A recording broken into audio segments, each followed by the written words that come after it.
Hello दोस्तों, last lecture में हमने एक जनरल फॉर्मूला डिराइव कर लिया था जिससे कि हम डिफरेंट लोड कंडीशंस में जो आपकी ट्रैवलिंग वेव है उसके ट्रांजिएंट बिहेवियर को बता सकते हैं। तो वो जनरल फॉर्मूला था वो क्या था, आपके पास टीवी की वैल्यू हमने निकाली थी, वो आई थी आपके पास 2 ZL upon ZL plus ZS। यही फॉर्मूला आपने देखा था। इसी फॉर्मूले को आज हम यूज़ करेंगे और डिफरेंट केस के अंदर कॉफिशिएंट्स की वैल्यूज़ को फाइंड आउट करेंगे। तो ये जो है आपका केस सेकंड है। केस फर्स्ट तो आपका कौन सा हो गया था, जिसमें हमने ZL is not equal to ZS वाला केस कंसिडर किया था। तो अगर आपके पास ZL इक्वल टू ज़ीरो है, इसका क्या मीनिंग है, टीवी क्या हो जाएगा, ZL की वैल्यू ज़ीरो पुट करेंगे ज़ीरो आ जाएगा। और RV क्या हो जाएगा, अगर टीवी की वैल्यू ज़ीरो है तो RV की वैल्यू -1 हो जाएगी। RI की वैल्यू क्या हो जाएगी, 1 हो जाएगी यहाँ पे। और उसके अलावा TI की वैल्यू क्या हो जाएगी यहाँ पे, 2 आ जाएगी। ठीक है, ये हम निकाल सकते हैं फाइनल लेक्चर के फॉर्मूले के थ्रू भी। तो यहाँ पे क्या पता चल रहा है कि जो ट्रांसमिशन है वो ज़ीरो हो रहा है, ट्रांसमिटेड वोल्टेज क्या है, ज़ीरो है। इसका मतलब क्या है कि जो आपकी ट्रांसमिशन लाइन है बिहेव हाईली इंडक्टिव नेटवर्क और लैगिंग नेटवर्क। यानी कि जो ट्रांसमिशन लाइन है वो किस तरह बिहेव कर रही है, लैगिंग नेटवर्क की तरह बिहेव कर रही है। इसी तरह से अगर हम केस थर्ड अगर केस देखेंगे तो यहाँ पे क्या देखने को मिलेगा, ZL अगर हम लेकर के चलते हैं इन्फिनिटी, तो ZL इन्फिनिटी जब हम पुट करते हैं तो TV आपका आ जाता है 2, RV आपके पास आ जाएगा 1, RI आपके पास आ जाएगा -1, एंड जो आपका TI है वो कितना हो जाएगा यहाँ पे, ज़ीरो हो जाएगा। इसका मतलब क्या है कि जो आपकी ट्रांसमिशन लाइन है वो कैसे बिहेव कर रही है, हाईली कैपेसिटिव बिहेव कर रही है। तो हम यहाँ पे लिख सकते हैं ट्रांसमिशन लाइन बिहेव्स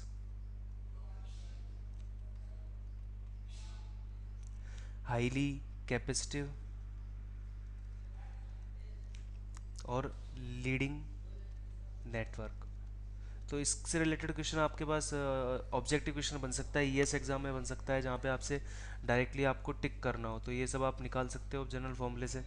उसके अलावा केस फोर है, वो कौन सा केस है, एक एग्ज़ाम गेट एग्ज़ाम में क्वेश्चन आया हुआ है जिसके अंदर जेडल जो था वो आपका इंडक्टिव लोड था। इंडक्टिव लोड का इंपीडेंस कितना होता है, SL1 लिख सकते हैं हम।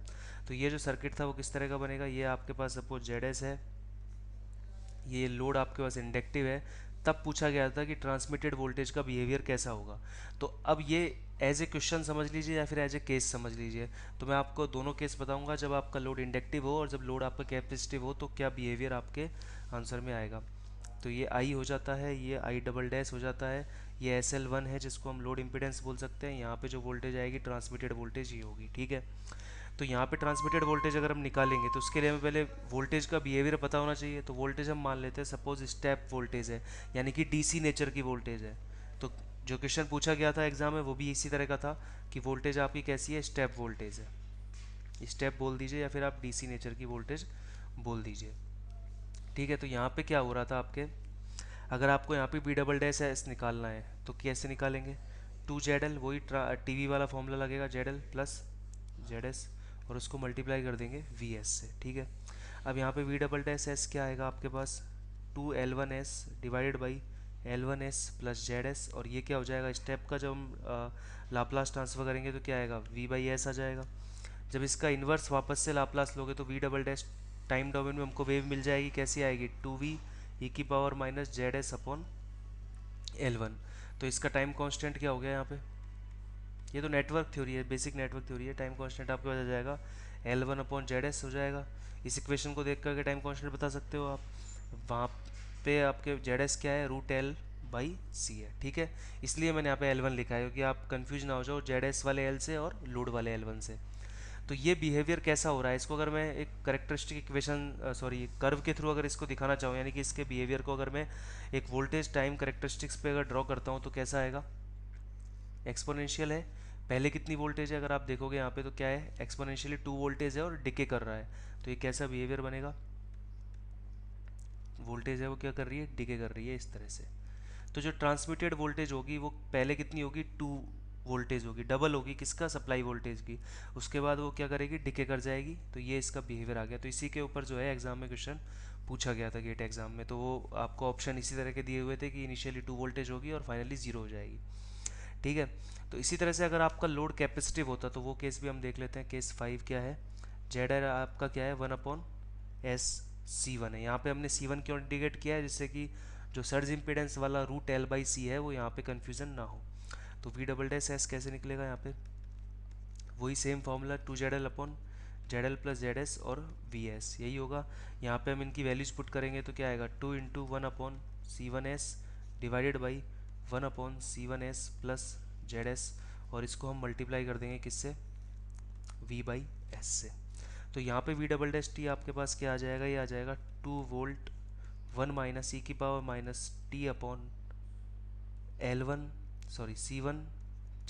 यही आ जाएगा। तो यहाँ पे जो आपके पास टाइम कांस्टेंट आया है वो क्या है, यहाँ पे जो टाइम कांस्टेंट आया है वो आया आपके पास T = C1 ZS। और अगर यहाँ पे ZS की वैल्यू अगर हम बताएं तो क्या होगी, √L/C होगी। ठीक है, C1 क्या है यहाँ पे कंफ्यूज नहीं होना है इसी में और इसी में, ये C1 क्या है आपका लोड कैपेसिटेंस है। तो अब ये टॉपिक ऐसे हैं जो आपको पता है जनरल फॉर्मूला, तो आप ये सब निकाल भी सकते हो। तो ऐसा नहीं है कि आपको इनको याद रखना है अभी से, अगर एक बार पढ़ोगे तो वैसे भी माइंड में फीड रहेगा कि हाँ कैपेसिटिव केस में क्या हो रहा था और इंडक्टिव केस में क्या हो रहा था। बाकी एग्जाम में भूल जाते हो तो आप पुट करके भी निकाल सकते हो जनरल फॉर्मूले में। तो अगर मैं इसको इक्वेशन में ड्रॉ करूँगा तो करेक्ट कर्व के अंदर जब इसको ड्रॉ करेंगे तो क्या बिहेवियर आएगा, इनिशियली कितना रहेगा 0, फाइनली कितना हो जाएगा 2 वोल्ट। जैसा कैपेसिटिव होता भी है चार्ज होगा, कहाँ तक होगा 2 वोल्टेज तक चार्ज होगा। ये हो गया आपके पास V डबल डैश T का बिहेवियर आ गया। और लास्ट केस में किस तरह का बिहेवियर आया था आपका, यहाँ पर भी डबल डैश आएगा, ट्रांसमिटेड वोल्टेज का बिहेवियर है, पहले 2 वोल्टेज है फाइनली 0 है। और कैपेसिटिव केस में पहले 0 है और फाइनली कितना हो रहा है 2 वोल्टेज हो रहा है। तो ये जितने भी केस हैं आप निकाल सकते हो। ऐसे ही अगर आपसे पूछ लिया गया पैरेलल केस में क्या होगा तो वो भी आप बता सकते हो। तो सारे केस आप निकाल सकते हो, जनरल फॉर्मूला आपको पता होना चाहिए। अब जो आपका फाइनल केस है यानी कि केस 6 है वो हम डिस्कस कर लेते हैं। ये हमने पहले भी देखा है कि अगर आपका सर्ज इम्पिडेंस और लोड इम्पिडेंस इक्वल हो जाए, यानी कि लोड इम्पिडेंस कितना हो सर्ज इम्पिडेंस के इक्वल हो, तो क्या क्या आंसर आपको मिलते हैं। और ये केस तो हमें वैसे ही पता है कि रिसीविंग एंड सेंडिंग एंड की वोल्टेज सेम आएगी इस केस में। और उसके अलावा रिएक्टिव पावर बैलेंस हो जाएगा और transmitted voltage completely voltage transmit हो जाएगी, रिफ्लेक्शन 0 होगा। ये तो हम पहले भी सर्ज इम्पिडेंस डिफाइन करते टाइम देख चुके हैं। तो यहाँ पे हम बस उन्हीं के कोफिशिएंट दोबारा से निकाल के देखेंगे कि ये फॉर्मूले भी यहाँ पे वैलिड है या नहीं है। तो ये इंसिडेंट वोल्टेज है, इंसिडेंट करंट है, ये आपकी ट्रांसमिटेड करंट है और ये आपकी ट्रांसमिटेड वोल्टेज है। ठीक है, तो इस केस में क्या होगा, अगर आप फॉर्मूले के अंदर ZS = ZL पुट करोगे तो वहाँ पे आपको TV कितना मिल जाएगा 1। इसका मतलब क्या है कि V डबल डैश/V = 1, यानी कि टोटल वोल्टेज क्या हो गई है, ट्रांसमिट हो गई है। और यहाँ पे आपके पास जो TI है वो भी क्या आएगा 1 आएगा, और RV = 0 आएगा और RI = 0। बहुत इंपॉर्टेंट केस है। और वैसे भी पता है कि जब आपको लोड सर्ज इम्पिडेंस के इक्वल होता है तब आपको रिजल्ट किस तरह का मिलता है कि सारे जो जितनी भी वोल्टेज आपने इंसिडेंट की है वो पूरी की पूरी क्या हो जाती है, ट्रांसफ़र हो जाती है। तो और करंट भी पूरा की पूरा ट्रांसफ़र हो जाता है। और इस तरह की लाइन को हम क्या बोलते हैं, इनफाइनाइट लाइन बोलते हैं, क्योंकि कि कुछ भी क्या रिफ्लेक्शन नहीं होता है वहाँ पे, टोटल क्या होता है, ट्रांसमिशन होता है। और दूसरा फ़ायदा क्या है, रिएक्टिव पावर बैलेंस होने की वजह से जो आपकी सेंडिंग एंड वोल्टेज है और रिसीविंग एंड वोल्टेज है वो क्या होती है, सेम होती है। तो इसको हम कैसे शो कर सकते हैं, जो आपकी VS है सेंडिंग एंड की वोल्टेज है वो किसके इक्वल होगी, लेंथ बढ़ने के साथ साथ जो रिसीविंग एंड पे वोल्टेज आएगी वो भी कितनी होगी, VS के इक्वल ही होगी। यानी कि कोई भी डिके नहीं हो रहा है, ऐसा नहीं है कि लेंथ बढ़ने के साथ साथ वोल्टेज डिके कर रही है, ऐसा नहीं हो रहा है। वोल्टेज क्या है आपकी, सेम है। इसी तरह से करंट भी क्या होगा यहाँ पे, सेम होगा। सेंडिंग एंड का करंट और रिसीविंग एंड का करंट क्या होगा, सेम आएगा। तो इसको फ्लैट लाइन भी हम बोलते हैं, इसलिए इसको सर्ज इम्पिडेंस को फ्लैट लाइन इम्पिडेंस भी बोला जाता है। और हम जानते हैं कि लॉसलेस लाइन के लिए हमने क्या निकाला था, अगर लॉस फ्री लाइन है, लाइन में अगर लॉस फ्री होने का मतलब क्या है, R = 0 है और G = 0 है, तो एल्फा क्या आता है, 0 आता है, और बीटा क्या आता है यहाँ पे, ओमेगा √LC आता है। यही होता है। ये प्रोपेगेशन कांस्टेंट अगर हम निकालते हैं तो यही निकल के आया था। तो यहाँ पे जब आपके पास लोड इम्पिडेंस सर्ज इम्पिडेंस के इक्वल होता है तब जो आपका VR है रिसीविंग एंड है और जो आपकी सेंडिंग एंड की वोल्टेज है उसका मैग्नीट्यूड तो रिसीविंग एंड की वोल्टेज के बराबर होगा। और इसी तरह से रिसीविंग एंड का जो करंट है उसका मैग्नीट्यूड भी सेंडिंग एंड के करंट के इक्वल ही होगा। बट जो एंगल है वो कितना हो जाता है, बीटा एंगल से वो क्या करता है, लीड करता है। सेंडिंग एंड की वोल्टेज रिसीविंग एंड की वोल्टेज को कितने एंगल से लीड करेगी, बीटा एंगल से। और ये बीटा की वैल्यू क्या है, यहाँ पे सपोज आई आर है, इसको हम रिवर्स में लिखेंगे, एक्चुअल में किसका है, आई एस का है। तो मैग्नीट्यूड तो सेम है, sending end voltage sending end current equal हैं, बट एंगल से सेंडिंग एंड वोल्टेज और सेंडिंग एंड करंट लीड कर रहा है, कितने एंगल से, बीटा एंगल से। तो ये सारे पॉइंट्स आपसे पूछे जा सकते हैं ऑब्जेक्टिव में, जितने भी पॉइंट्स हैं सारे पॉइंट्स क्लियरली आपको समझ में आ गया। और सबसे इंपॉर्टेंट केस यही बनता है कि जब आपका लोड इम्पिडेंस सर्ज इम्पिडेंस के इक्वल होता है तो क्या क्या पॉइंट्स आपको देखने को मिलता है। तो सबको मैं आपको एज ए थ्योरी पोर्शन में भी नोट करा देता हूँ, जो सारे पॉइंट्स आपको याद रखने हैं। If Z L is equal to Z S तो क्या क्या फ़ायदे होने वाले हैं। फर्स्ट क्या है, टी वी और टी आई क्या होंगे, इक्वल टू 1 होंगे, ठीक है। आर वी जो है वो आर आई के इक्वल होगा और कितना होगा, 0 होगा। थर्ड क्या होगा, the transmission line with the zero with the zero reflection coefficient, zero reflection coefficient is called infinite line, infinite line. ये पॉइंट भी हम पहले डिस्कस कर चुके हैं। तो ये ऑब्जेक्टिव में आपसे कोई सा भी पॉइंट पूछा जा सकता है। नेक्स्ट है कि रिएक्टिव पावर बैलेंस भी होगा, तो reactive power requirement of the line requirement of the line inductance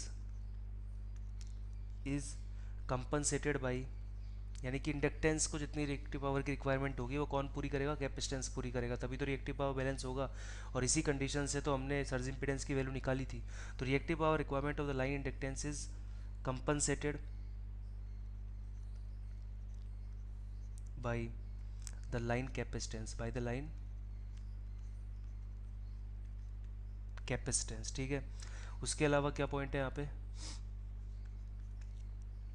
maximum three phase, maximum three phase active power flows, active power flows to the line, to the transmission line कितना होगा, V square upon Z S हो जाएगा। यहाँ पे जो V S है वो क्या है, लाइन वोल्टेज है, लाइन वोल्टेज, और जेड एस क्या है, सर्ज इम्पिडेंस। तो three phase active power requirement जो होगी, जब आपका इस लाइन को समझना, ये हम नेक्स्ट टॉपिक भी है अपना, जब हम सर्ज इम्पिडेंस लोडिंग को डिस्कस करने वाले हैं, इंपॉर्टेंट पॉइंट है एस आई एल, उसी को हमने यहाँ पे लिखवा दिया है, बाकी आपको आगे और अच्छे से समझ में आएगा।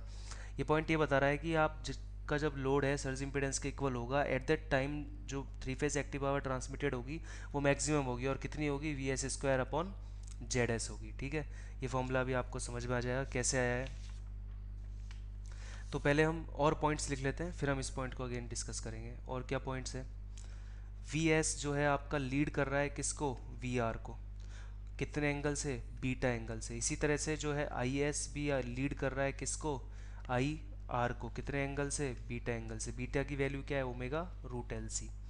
उसी तरह से जो आपके वी एस और आई एस है वो क्या है, फेस में है, और वी आर आई आर भी इन फेस है, V S I S in phase and V R I R in face.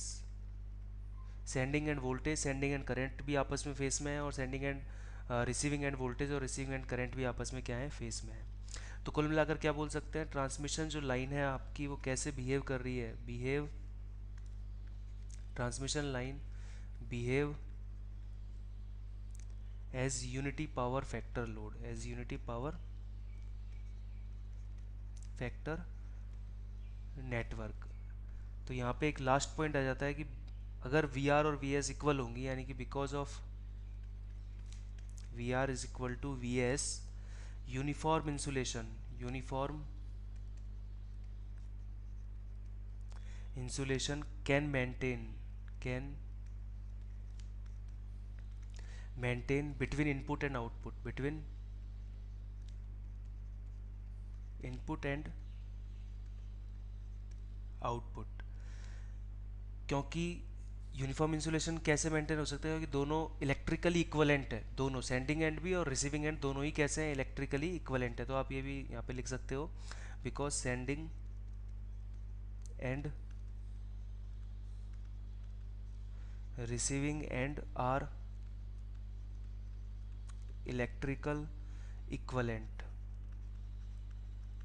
ठीक है, तो ये क्लियर हो जाता है आपका सर्ज इम्पीडेंस जब होगा, यानी कि लोड इम्पीडेंस अगर आपके सर्ज इम्पीडेंस के इक्वल है तब क्या क्या आपको पॉइंट्स मिलेंगे वो सब बता दिए हैं। अब आज के लेक्चर का लास्ट टॉपिक है और यही टॉपिक आपके सेगमेंट 2 का भी लास्ट थ्योरेटिकल पोर्शन है। इसके बाद आपका सेगमेंट 2 खत्म हो जाएगा, फिर हमें सिर्फ न्यूमेरिकल देखने हैं और न्यूमेरिकल्स के साथ भी हम कुछ पोर्शन कवर करेंगे। कुछ पोर्शन इन द सेंस कुछ जैसे जो अभी हम टॉपिक देखने वाले हैं सर्ज इम्पीडेंस लोडिंग, उस पर कंपनसेशन का क्या इफेक्ट होता है ये हम कब देखेंगे, जब इसके हम न्यूमेरिकल सॉल्व करेंगे तब उसके साथ ही उस टॉपिक को भी कवर कर लेंगे। उसके अलावा डिस्ट्रक्शन लेस लाइन के कुछ पॉइंट्स रह गए थे, वो भी हम उसी टाइम पे जब हम न्यूमेरिकल्स कवर करेंगे तभी कवर कर लेंगे उनको भी। तो बेसिकली अगर हम बोलें तो ये इस टॉपिक का सेगमेंट 2 का लास्ट पॉइंट है surge impedance loading. Surge impedance loading, ठीक है। इसके अंदर देखिए क्या है, ये बेसिकली क्या बताना चाहता है कि जब आपका लोड सर्ज इम्पीडेंस के इक्वल होता है तब कितनी एक्टिव पावर थ्री फेस में कंज्यूम होती है, यानी कि कितनी एक्टिव पावर फ्लो करेगी। इस लाइन को समझ लेना, कोई प्रॉब्लम नहीं आएगी, फॉर्मूला आपको इजीली ड्राइव हो जाएगा और याद भी रहेगा। यानी कि जब आपका लोड सर्ज इम्पीडेंस के इक्वल होगा उस समय कितनी लोडिंग हो रही है लाइन पे, यानी कि मैक्सिमम और ideal three phase active power transmission by transmission line. ठीक है, इसको नेचुरल लोड भी बोलते हैं, लाइन का क्या बोलते हैं, नेचुरल लोड। जैसा कि मैंने आपको सर्ज इम्पीडेंस में नेचुरल इम्पीडेंस भी लिखवाया था एक टर्म, उसी तरह से क्या है, नेचुरल लोड है। SIL भी इसको बोला जाता है। अब हम जानते हैं कि आपको निकालना क्या है, थ्री फेस की एक्टिव पावर निकालनी है और कब निकालनी है, जब लोड इम्पीडेंस सर्ज इम्पीडेंस के इक्वल हो।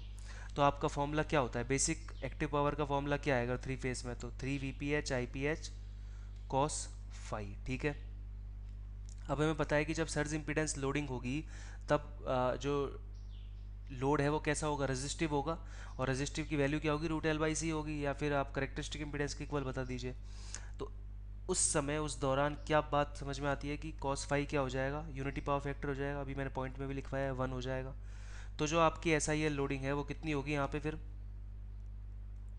VS² अपॉन ZS होगी, VS² अपॉन ZS होगी। तो यहाँ पे क्या हो जाएगा,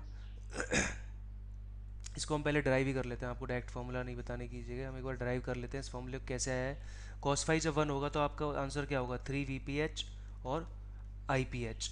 अब यहाँ पे हम क्या करेंगे, 3 इंटू, अब इसको हम क्या लिख सकते हैं, जो आपका करंट है वो क्या होगा, फेस करंट कितना होगा, VPH/ZS होगा। तो यहाँ पे क्या आ जाएगा, 3 इंटू VPH² अपॉन ZS आ जाएगा। ठीक है, तो ये आपका क्या हो जाएगा, 3 इंटू, और VPH को क्या लिख सकते हैं, फेस वोल्टेज को VL/√3 का होल² अपॉन ZS। तो ये क्या हो जाएगा आपके पास, 3 से 3 कैंसिल हो गया तो VL² अपॉन ZS हो गया।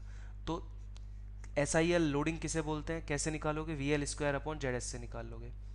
तो यहाँ पे मैं आपको डायरेक्टली अंडरलाइन करके फॉर्मूला लिखवा देता हूँ, surge impedance loading is equal to VS² upon ZS।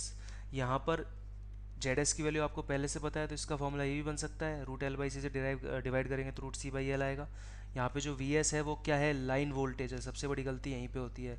यहाँ पे हमें लाइन वोल्टेज यूज करनी है, क्योंकि आपने अभी फॉर्मूले में देखा है कि हमने फेस वोल्टेज को जो फॉर्मूला निकाला था तो किस में कन्वर्ट कर दिया था, लाइन वोल्टेज में। तो ये फॉर्मूला किसके लिए आता है, लाइन वोल्टेज के लिए आता है। तो इस फॉर्मूले में जो आप वैल्यू पुट करने वाले हो वो कौन सी पुट करोगे, लाइन वोल्टेज पुट करोगे।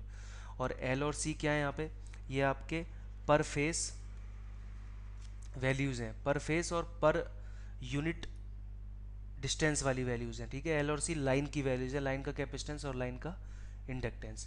तो ये आपकी होती है सर्ज इम्पीडेंस लोडिंग। तो आगे से आपको कभी भी न्यूमेरिकल में सर्ज इम्पीडेंस लोडिंग निकालनी हो तो कौन सा फॉर्मूला यूज़ करोगे, VS² अपॉन ZS, और ZS की वैल्यू √L/C पुट करके क्या आ जाएगा, VS√C/L।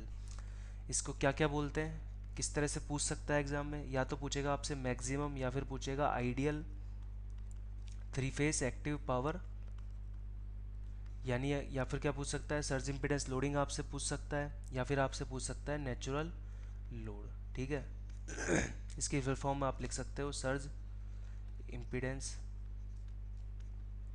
लोडिंग। ठीक है, जब आपका लोड इम्पीडेंस सर्ज इम्पीडेंस के इक्वल होगा तब आपके पास क्या क्या जो है एक्टिव पावर फ्लो करेगी, वो आपका ये फॉर्मूला हो गया। ठीक है, अब कई बार एग्जाम पूछा जाता है कि सर्ज इम्पीडेंस को कौन इफेक्ट करता है, तो फैक्टर अफेक्टिंग सर्ज इम्पीडेंस क्या हो जाएंगे, factor affecting surge impedance loading यानी कि एस आई एल को कौन कौन से फैक्टर इफेक्ट करेंगे। तो देखिए एस आई एल किसके इक्वल आया है, ये आप क्या है V S square upon Z S के, यानी कि V S square root C by L के। तो एस आई एल किसके प्रोपोर्शनल हो गई, एक तो सप्लाई वोल्टेज के हो गई, यानी कि जितनी ज़्यादा सप्लाई वोल्टेज होगी उतनी ज़्यादा सर्ज इम्पीडेंस लोडिंग भी होगी। एक ये रूट सी के प्रोपोर्शनल है, एक ये रेसिप्रोकल है किसके, रूट एल के, यानी कि 1/रूट एल के प्रोपोर्शनल है। तो सप्लाई वोल्टेज को बढ़ा करके सिंक्रोनस सर्ज इम्पीडेंस लोडिंग को बढ़ाया जा सकता है, कैपेसिटेंस लाइन का कैपेसिटेंस इंक्रीज करके सर्ज इम्पीडेंस लोडिंग को बढ़ाया जा सकता है, और या लाइन का इंडक्टेंस कम करके सर्ज इम्पीडेंस लोडिंग को बढ़ाया जा सकता है।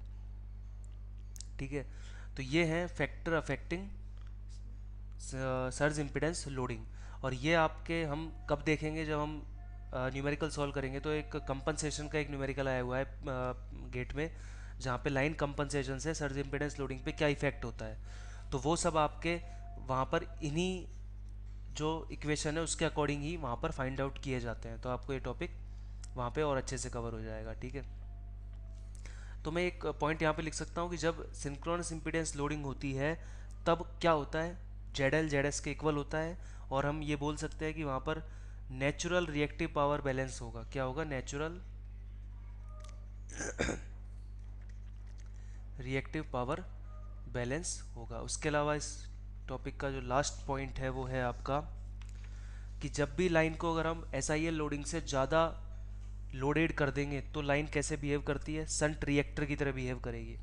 और जब हम लाइन को सिंक्रोनस सर्ज इम्पीडेंस लोडिंग से कम लोड पे लोडेड करेंगे तब वो एज ए कैपेसिटर रिएक्ट करेगी, यानी कि सिस्टम को जो है एम वी ए आर यानी कि जो आपके वॉर्स हैं मेगा वॉर्स हैं वो सप्लाई करेगी। तो ये पॉइंट आपसे एग्जाम में पूछा जा सकता है, तो याद रखना है। वेने लाइन याद रखने की जरूरत नहीं है, अब आपके पॉइंट समझ में ही आ चुका है। When a line is loaded above its synchronous impedance loading, यानी कि जो अभी हमने लोडिंग देखी है उससे ज़्यादा अगर आपने लाइन को लोड कर दिया है तो कैसे बिहेव करेगी line, it act like a shunt reactor, यानी कि एब्जॉर्व मेगावॉर्स, यानी कि रिएक्टिव पावर एब्जॉर्व करेगी from the system.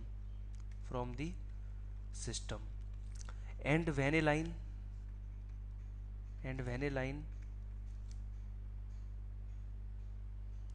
is loaded below its synchronous impedance loading, it act like a shunt capacitor supplying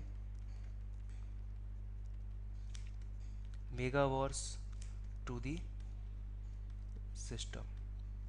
ठीक है, और अगर आपको अभी इनमें कैपेसिटिव रिएक्टिव मेगावाट्स और इन सब में कंफ्यूजन है कि कौन किसको सप्लाई करता है क्या करता है, तो ये अभी आपको जब हम सेगमेंट थर्ड डिस्कस करेंगे जिसमें हम voltage regulation, reactive power balance और पावर फैक्टर इंप्रूवमेंट तीनों चीज़ों को कवर करने वाले हैं, तब आपको ये चीज़ें और अच्छे से क्लियर हो जाएगी। अभी के लिए इस पॉइंट को याद रखें।